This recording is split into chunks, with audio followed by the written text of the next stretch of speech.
Bismillahirrahmanirrahim. Assalamu alaikum warahmatullahi wabarakatuh. This is our Seerah class number 18. Nahmadu wa nusalli ala rasulil kareem. Amma ba'd. Rabbi zidni ilma. Rabbi shrah li sadri wa yassir li amri wahlul uqdatam min lisani yafqahu qawli. Allahumma salli wa sallim ala nabina Muhammad. At the end of the Battle of Khaybar, Amr bin Umayyah Damri, the envoy of the Prophet ﷺ to the king of Abyssinia, returned with the Muslim immigrants. A band of them marched towards Khaybar, hoping to join in the war, while the rest of the returning exiles went to Medina. Among those who headed for the battlefield were Ja'far bin Abi Talib and Abu Musa Ash'ari radiyallahu anhuma. By the time they got to Khaybar, it had already been conquered, but the spoils of war were yet to be distributed. The Prophet ﷺ kissed Ja'far's forehead in welcome and said, "By Allah, I do not know what pleases me more, the conquest of Khaybar or the arrival of Ja'far." Along with those who had actually fought in the battles, Ja'far received a share of the booty for attempting to participate in jihad. Abu Huraira, who along with Aisha radiyallahu anha is one of the main narrators of the hadiths, was also among those who presented himself to the Prophet, peace be upon him, after the conquest. He had accepted the faith when he arrived in Medina while the Prophet was away leading the campaign at Khaybar.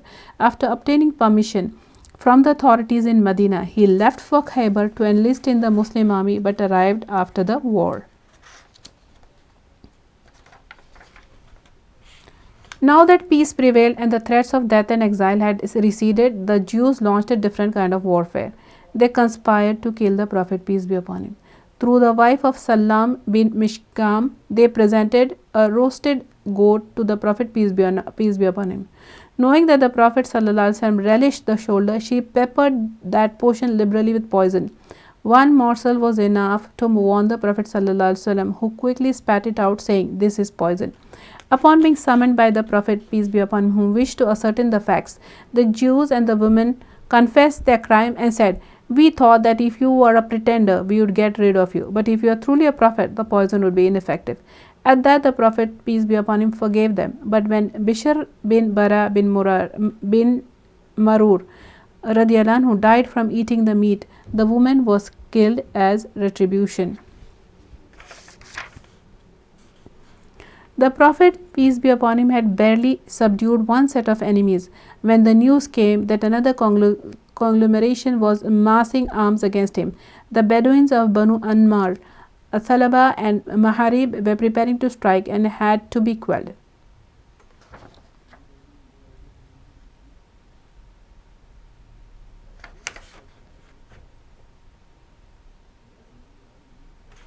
Well, before that, after the Prophet ﷺ was poisoned, once the Prophet arrived at Khaybar, he sent Mahisa bin Masood eastward to the township of Fadak. It was about a 2-day journey from Khaybar and is now known as Hayat in the Hale region of modern Saudi Arabia. The Jews there were also called on to accept Islam, but they deferred their reply, waiting to see which way the Battle of Khaybar went. The conquest of Khaybar propelled them into starting negotiations, and they petitioned the Prophet, peace be upon him, to grant them the same terms as the people of Khaybar. The Prophet ﷺ accepted. The land of Fadak was allotted to the Prophet, peace be upon him. From its income he would spend on himself and Banu Hashim, his clansmen. He also used the money for charitable purposes, such as financing the marriages of needy young men. After Khaybar has been subjugated, the Prophet ﷺ went to Wadi al-Qura and invited the Jews there to accept Islam. Rather than accept or enter a pact, they took the military option. The first of their champions came out and was slain by Zubair. The second one who came out met the same fate. Ali slew the third. In this way, the Jews lost 11 men. At the death of each, the Prophet ﷺ would repeat his call to Islam, and at every prayer he would do the same. The day ended thus. The following morning he appeared again, but before the sun climbed any higher, the Jews were routed, with a sizable amount of land falling into Muslim hands. It was time to sue for peace, and the Jews asked to be given the same status as the people of Khaybar. Their request was granted, and yet another area came under Muslim protection. The Jews of Tehmina, keeping in mind the defeat of their co-religionists at Khaybar, Fadak and Wadi al-Qura, also agreed to cease hostilities and pay jizya, and in return for the protection by the Muslim army. The Prophet, peace be upon him, had barely subdued one set of enemies when the news came that another conglomeration was massing arms against him. The Bedouins of Banu Anmar, Salaba, and Mahrib were preparing to strike and had to be quelled. Usman bin Affan was given the responsibility of Medina, and 700 men set out with the Prophet, peace be upon him. Their destination was Nakhla, a 2-day journey from Medina. There they encountered warriors from Banu Ghatfan. Both groups tried to scare off each other without any actual physical combat. When the time came to pray, the Muslims prayed the special prayer termed Salah al-Khawf. The Prophet ﷺ led first one group of his companions in 2 rakah of the prayer, and then a second group followed him for the remaining 2 rakah. In this way, the 2 groups of soldiers prayed 2 rakah each, while the Prophet ﷺ and Imam prayed 4 rakah in all. The face-off with Banu Ghatfan ended abruptly when the enemy suddenly took fright and scattered. The Prophet, peace be upon him, then returned to Medina after this expedition ended satisfactorily without loss of life. It came to be known as Zat al-Rika in reference to the rags or Rika in Arabic the Muslims tied around their sore and bloody feet in the course of the long march. However, another source states that the march got its name from the terrain, which had the appearance of a patchwork of rags. On the way back to Medina, the Prophet, peace be upon him, lay down to rest under a tree, his sword hanging from a branch. The rest of the people also fell asleep under the tree. Suddenly they were disrupted with the arrival of a polytheist. He crept up and grabbed the Prophet's sword and asked the Prophet, peace be upon him, menacingly, "Do you fear me?" "Not at all," the Prophet replied, barely awake.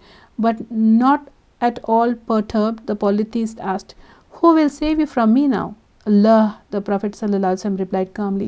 The sword fell from the stranger's hands, and the Prophet ﷺ seized it and posed the same question to him, "Who will save you from me now?" "You have me now," the failed executioner said, pleading for mercy, and mercy was shown. Then the Prophet, peace be upon him, asked the man to place his faith in the oneness of Allah, but he demurred. Pledging instead never to fight the Muslims nor to support others against Islam, he walked away as a free man. And to his people he said, "I come to you after meeting the best of mankind."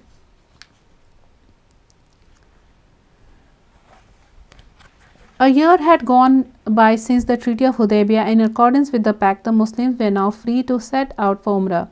After handing over the affairs of Medina to Abu Rahim Ghifari, the Prophet, peace be upon him, started out for Mecca with 60 sacrificial camels under the care of Najah bin Jundub Aslami. Fearful of fresh treachery by the Quraysh, they carried weapons and 100 horses under the care of Bashir bin Saad. At Zulhulayfa, the party entered the state of consecration and put on ihram. The Prophet, peace be upon him, began chanting the talbiyah aloud. "Labbaik," he called to his Lord. "Here I am at your service, O Allah," he cried out, and his followers echoed his cry. The journey to the house of God was formally beginning. When the pilgrims got to Hajun, they disarmed themselves and handed their weapons to Aus bin Khuli al-Ansari, who along with 200 men was in charge of the weaponry. These people would stay behind to form the defense while the others performed their religious duties. As they neared Mecca, the pilgrims took with them only sheathed swords, adhering to the agreement at Hudaybiyah. They entered the city of Qada, which opened at Hajun. Mounted on his camel Kaswa, flanked by his armed companions, and chanting Labbaik, the Prophet, peace be upon him, rode into the city. Thus they all moved towards the Kaaba. The Prophet ﷺ touched the black stone with a stick. Still seated on Kaswa, he circumambulated the Kaaba, and the Muslims followed suit. They circled round the Kaaba with their right shoulders uncovered in a display of their valor. After all, they had won the right to worship Allah in his sacred mosque in full view of the pagans. Abdullah bin Rawaha radiallahu anhu moved ahead of the Prophet ﷺ, his sword across his shoulder as he recited the following couplets. Progeny of the unbelievers, step aside and make room, for all virtues lie in our Prophet ﷺ. Today we shall smite you at his command, upon whose revelation we smote you before. We will smite you to dislodge your skulls and make friend oblivious of friend. The polytheists sat on Mount Qayaqa, north of Kaaba, observing the newcomers in amazement and reluctant admiration. They had heard the pilgrims were a sickly lot, reeling under the fevers rampant in Yathrib, as they still referred to Medina. But what they saw was different. These were not feverish emaciated men, but proud, sturdy warriors who compared with the best of their own. Thus the Prophet's strategy succeeded. Well aware of the mentality of the Quraysh, the Prophet had instructed the companions to run while performing circumambulation in order to show off their strength to the pagans. However, they were not to run between the Yemeni pillar and the black stone, for this portion lay south out of the polytheist range of vision. Circumambulation being over, the Prophet ﷺ performed sa'i between the two hillocks of Safa and Marwa. After completing 7 circuits, he arrived at Marwa, slaughtered his sacrificial animal, and shaved his head. The Muslim followed him. After that, the Prophet ﷺ sent some people to Yajaj to take charge of the weaponry, so that those who had been left there could now perform their Umrah. For 3 days, the Prophet, peace be upon him, stayed in Mecca. During this period, he married Maimuna bint al-Harith Hilaliya, widow of Hamza bin Abdul Muttalib and the aunt of Ibn Abbas. When she received the Prophet's proposal, she entrusted it to Abbas, who then gave her in marriage to the Prophet, peace be upon him. The Prophet, of course, was out of ihram at this time, for his first act had been to complete Umrah and come out of the state of consecration. On the morning of the 4th day, the Prophet ﷺ began the journey back to Medina. His first halting place was Sarf, 9 miles from Makkah.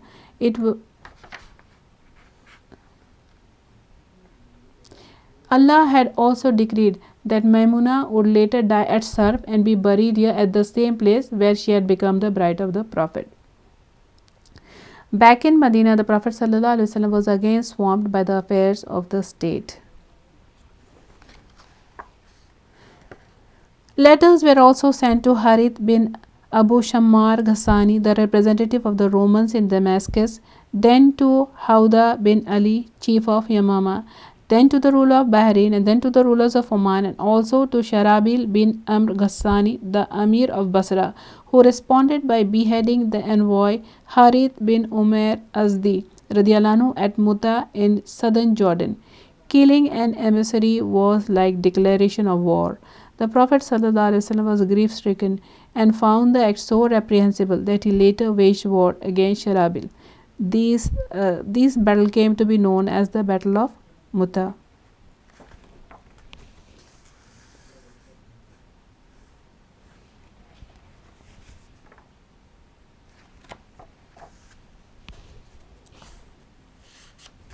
The Prophet ﷺ sent 3,000 men under Zayd bin Haritha. He nominated Jafar bin Abi Talib and Abdullah bin Rawah to take charge in consecutive order in case Zayd fell in the battle.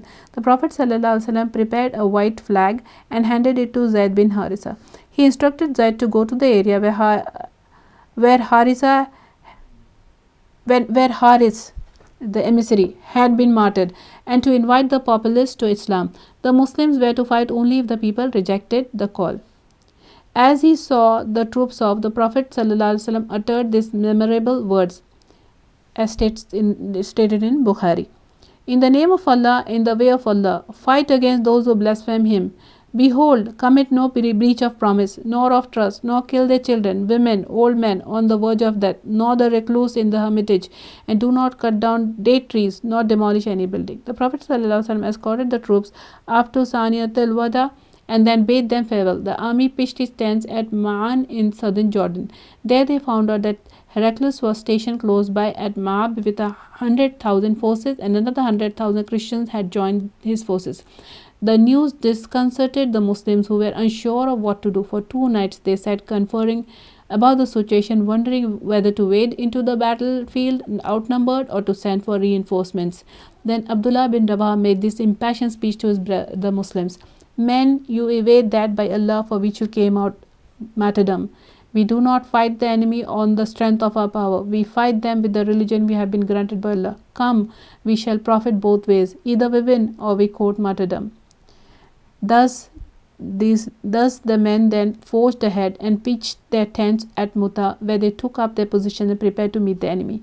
Fierce fighting broke out in one of the most striking yet little mentioned engagements in human history, where 3,000 soldiers from the emergent Muslim state challenged the might of 200,000 heavyweights of the Roman Empire.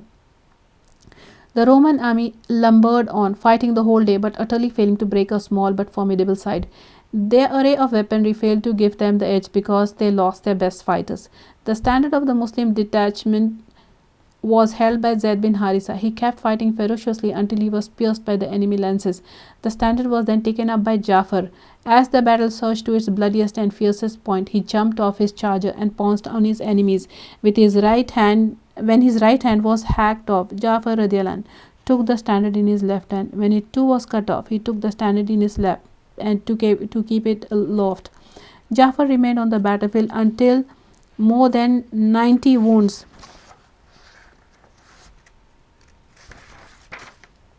were inflicted on his chest, and he succumbed to them to join the rest of the Muslim martyrs. The Prophet's standard was then taken up by Abdullah bin Rawaha. He moved ahead and then dismounted from his horse and pressed onwards until he too attained martyrdom. Sabit bin Arqam, who was nearby, flew to the side of the sinking Abdullah bin Rawaha to save the Prophet's standard from fluttering down to the ground, and it was he who asked the Muslims to nominate by consensus Rawaha's successor. Their choice was Khalid bin Walid, who had so often proved his strength against them as a general for the Quraysh. Thus the standard was transferred to Khalid, who advanced towards the Romans and fought against them with such fierceness that 9 swords were broken at his hands. Sitting in Medina that same day, the Prophet ﷺ was inspired by Allah with the knowledge of the events on the battlefield far away in Muta. He gave the people the news of the martyrdom of the 3 Muslim commanders and informed them that the command has been handed over to Khalid bin Walid, whom he then referred to as one of the swords of Allah. As the sun set, both armies went back to their respective camps. The following morning, Khalid bin Walid radiallahu anhu changed the order of his troops. He put the frontline soldiers behind while the rear guard was brought forward. The soldiers on the left flank were put to the right and those on the right were moved to the left. The Romans were misled into thinking that fresh reinforcements had arrived, and they were completely dismayed at this development.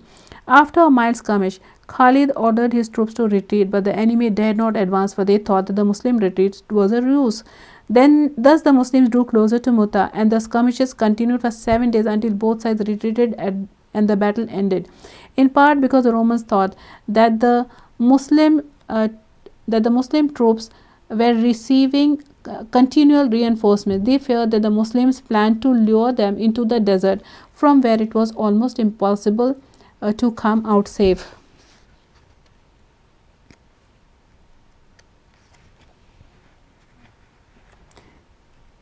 Khalid bin Walid radiallahu anhu rearranged the army in such a way that they were able to retreat without much further loss of life. When they reached Medina, the Prophet ﷺ was very sad that his own adopted son Zaid bin Harisa and his cousin Jafar bin Abi Talib had both been killed. But the Prophet ﷺ was proud of Khalid's genius strategy and nicknamed him the Sword of Allah. The pro-Roman stand of the Syrian Arabs during the engagement of Muta had proved to be nearly disastrous for the Muslims, and the Prophet ﷺ decided that they had to be neutralized. To this end, 1 month after the encounter at Muta, in the month of Jamad al-Akhir, 8 AH, he dispatched a delegation of 300 men under Amr bin al-As radiallahu anhu. 30 horses were also sent with the men, whose mission was to win over the Bala clan, to which Amr's paternal grandmother belonged. If they failed to secure a guarantee of neutrality in further conflicts, the Muslims were to launch a punitive strike against the Bala for siding with the Romans. As Amr and his men drew near Syria, they learned that the Syrians were already massing a sizable army of their own. Amr sent for reinforcements, and the Prophet ﷺ accordingly sent 200 prominent fighters headed by Ubaidah bin Jarrah, but Amr bin As remained commander-in-chief and imam. After the arrival of the reinforcements, the Muslim troops overran a large area of Qada. When they came across an enemy detachment, they attacked and the enemy scattered. With this, we complete our Seerah class number 18. Inshallah, we'll continue next time. Jazakumullahu khairan kaseera.